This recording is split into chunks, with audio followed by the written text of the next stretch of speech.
Boa noite. Sorria. Vamos fazer uma breve, rápida, superficial análise, porque a plataforma não sustenta mais do que 10, 15 minutos de vídeo. Para não ser cortada no meio da explicação, vamos falar hoje sobre a nova ordem mundial, o planeta Terra rachado, polarizado, com ameaça às instituições, ameaça à democracia, a volta de ditaduras civis e militares, a volta do fascismo, a volta do nazismo. E a queda,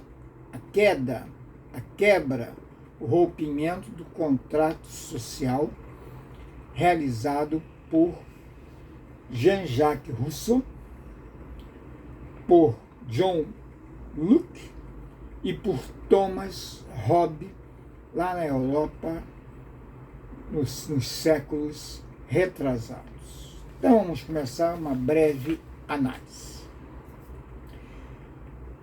Virando a ampulheta do espaço e tempo, virando a ampulheta do tempo, 2001 começa justamente uma nova ordem política, econômica e social. Saem velhos atores econômicos, como os Estados Unidos, e entram novos atores econômicos, como é a China, com seu capitalismo de Estado. Temos na Europa a volta do fascismo, o neofascismo, um fascismo com uma roupagem nova, mas com a característica antiga dos anos 30 de Mussolini, que é a censura, que é a ditadura. Vide Itália, onde a primeira-ministra e o presidente do Senado são assumidamente fascistas. Continua latente o nazismo, de tanta maldade, de tanta perseguição nos anos 30 e 40, que começa na Alemanha e tem células espalhadas pelo mundo, inclusive no Brasil. Havia nazistas em todas as regiões do Brasil, principalmente São Paulo, sul do Brasil e até no Nordeste. E hoje, esse neonazismo está também no Brasil, em vários pontos do Brasil. Então, o nazismo, com a sua ideologia de um Estado controlador, está de volta. Na África, temos aquele velho dilema. Muitos países se libertaram do colonialismo europeu do século XIX, mas ainda há ditaduras civis e militares, ainda há guerras civis, como é o caso do Sudão e Sudão do Sul, o Sudão ao norte islâmico, ao sul católico. Então, guerras civis ainda existem, conflitos internos dentro do continente africano. Existem países em franco desenvolvimento, como Nigéria, como Uganda, como África do Sul, Egito, uns 10 países pelo menos, que já superaram suas dificuldades sociais, suas desigualdades sociais, e melhoraram muito a educação, a democracia, as eleições, a modernidade, a tecnologia, a investimento estrangeiro no continente africano, com seus mais de 45 países. Na América Latina, podemos destacar crises institucionais, políticas e econômicas. Colômbia, 50 anos de guerrilha de esquerda comunista, mais de 10 grupos revolucionários que se unem e formam as FARC, Forças Armadas Revolucionárias Colombianas.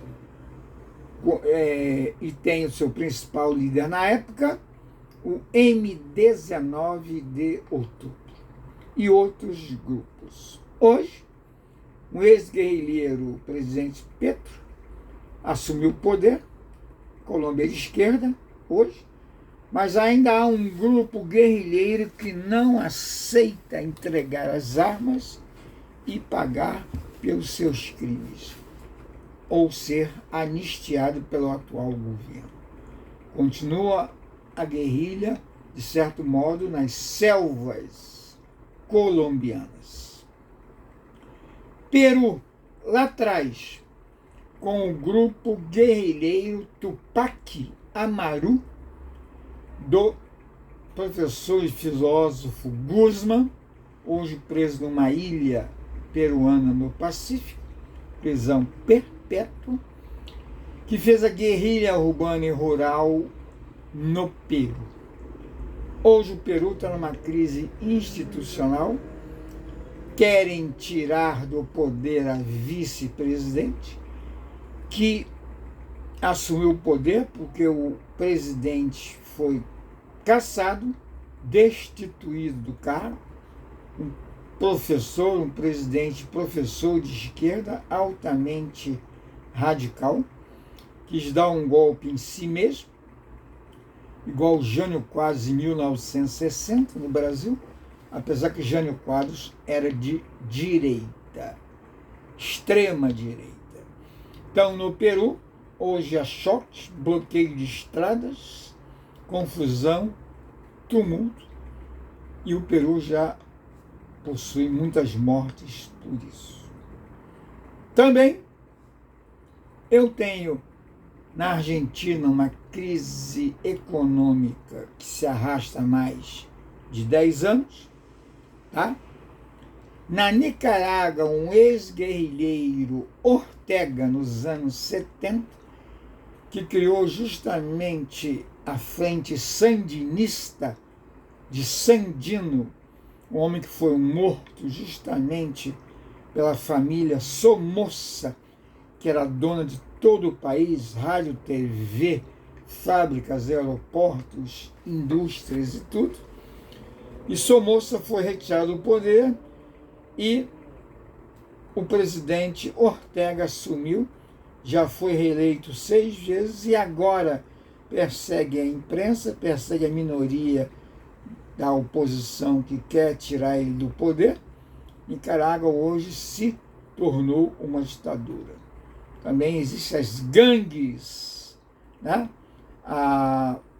As gangues de jovens na América Central, as Mara. A Mara são grupos de jovens de bairro e bairros que são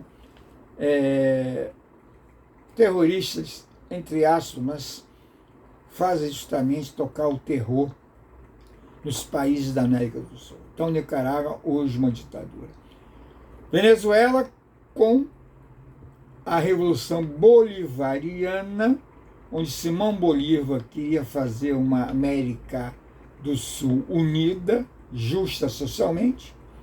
Hugo Chávez, um sargento do exército, dá um golpe, toma o poder, é preso, depois volta como presidente, se torna oficial, se autoproclama oficial, e morre de câncer, e seu sucessor, Maduro, implanta um socialismo, mas é uma ditadura, criando desemprego, fome e imigração em massa do país. Também atravessa uma crise de uma hiperinflação de mais de 10.000% o preço dos produtos.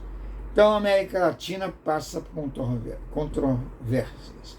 O Brasil, 8 de janeiro, imita os Estados Unidos, que invadem o Congresso americano.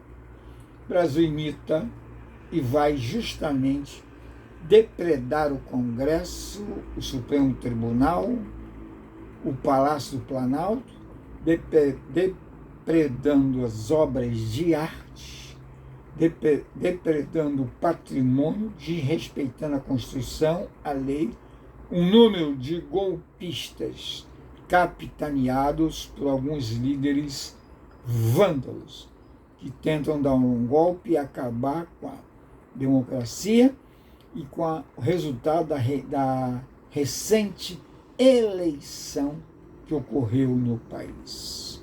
Tá? China, na Ásia, problemas internos dentro do próprio partido e população revoltada porque está ficando sem liberdade justamente para exercer a sua liberdade por causa da Covid-19. Tá? Índia numa eterna briga com o Paquistão. Afeganistão, uma ditadura islâmica religiosa onde a mulher não pode mais estudar. Tá?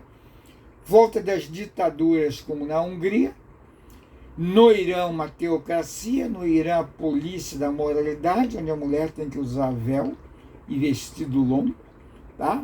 Porque é pecado, com o corpo desnudo, vamos dizer assim, com um vestido, uma roupa ocidental, tá? Democracia, então, está ameaçada. Nós temos tudo isso em livros como de Gustave Le Bon, francês, no livro Psicologia das Multidões, escrito há 100 anos, que parece que foi escrito hoje, onde mostra que o efeito manada, através de um rompimento da ordem social, um rompimento através de alguns líderes negativos, conduzem a massa em delírio, perdem a razão, perdem o senso, perdem o bom senso e invadem prédios públicos, por exemplo, e começam um quebra-quebra. Então, Gustave Le Bon, no livro Psicologia das Multidões. Além disso, as fake news, além disso, as teorias da conspiração, das conspirações, são tão bem feitas que se fica na dúvida se é ou não verdade. O avanço da internet, a tecnologia a serviço das fake news. Temos 3 filósofos que falam sobre o rompimento do contrato social hoje no mundo, que escreveram o contrato social ou analisaram de uma forma filosófica há mais de 200 anos. John Locke, que diz que o homem deixa de ser natural, viver na natureza, e precisa ter um certo controle de regras, leis. Daí o Estado, o governo, o Estado entra em ação. Thomas Hobbes, né, que escreveu o Leviatã, o Estado Forte, que diz que o homem é o lobo do homem, que o homem se sobrepõe a outro homem causando violência, tem que ser vigiado, controlado. Thomas Hobbes. E Jean-Jacques Rousseau, que mesmo o homem sendo vigiado pelo Estado, tem que ter a sua autonomia e ser respeitado os seus direitos de manifestação sem violência, sem agressão física e moral. Então hoje o mundo passa por uma grande ruptura do contrato social de John Locke, Thomas Hobbes e Jean-Jacques Rousseau, francês, durante a Revolução Francesa, e Hobbes, inglês, no século XVIII. Então nós temos que observar que o mundo passa por grandes transformações. Queremos paz, progresso, mas entra a questão também da política, da religião, o mundo dividido em várias religiões, filosofias, há um choque de civilização. Essa é uma breve opinião. Prometo alongar mais o assunto no próximo vídeo. Se você gostou desse vídeo, deixe um like, aqui o Nitroso, assine o canal, balance o sininho. Muito obrigado e boa noite. E paz para o mundo, que cessem as guerras, as velhas ideologias, as novas soluções precisam aparecer. Paz para todos. Boa noite.